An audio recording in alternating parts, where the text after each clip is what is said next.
সপ্তাহ পেরোলেই শুরু শারদীয় দুর্গাপূজা। তাই কক্সবাজারে চলছে ব্যাপক প্রস্তুতি।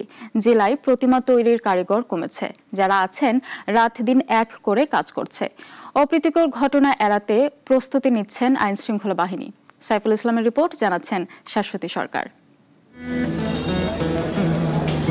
দুর্গাপূজার বাকি আর ৮ দিন। কক্সবাজারে এবার ৩২০টি মণ্ডপে পূজা আয়োজন করা হয়েছে, যার ১৫২টিতে প্রতিমা পূজা আর বাকিগুলোই হবে ঘট পূজা। প্রতিমা তৈরি থেকে মণ্ডপ সাজানো, যেন দম ফেলবারও সময় নেই জেলার কারিগরদের। পূজা ঘনিয়ে আসায় ব্যস্ত সময় পার করছেন প্রতিমা শিল্পীরা। বাঁশঘরের কাঠামোয় মাটি লাগিয়ে ফুটিয়ে তোলা হচ্ছে মহিষাসুর বধের দৃশ্য। রংতুলির আঁচড়ে প্রাণ ফিরে পাচ্ছে দেবী দুর্গা ও তার সহচররা। কারিগররা বলছেন, প্রতিমা তৈরি শুধু শিল্প নয়, ভক্তি ও ভালোবাসার প্রকাশ।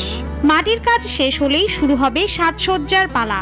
কাজের মধ্যে দিয়ে আমাদের জীবন চলে যাচ্ছে। আমরা এখন মোটামুটি কাজ শেষ করার পথে চলে আসছি। আমাদের কারখানায় এই বছর কারিগর কম, মানে কারিগর আমরা পাইনি। আমাদের তুলনায় এবার প্রতিমা কম। বিভিন্ন জায়গায় এখন কারিগর তৈরি হয়েছে, বিভিন্ন জায়গায় কাজ করছে।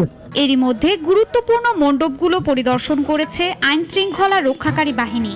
সার্বিক নিরাপত্তায় প্রয়োজনীয় ব্যবস্থা গ্রহণ করার কথা জানিয়েছে র্যাব। টেলিক ফোর্স হিসেবে র্যাব প্রতি বছরই এই পূজা মণ্ডপগুলো খুব গুরুত্ব সহকারে সিকিউরিটি কভার করে থাকে।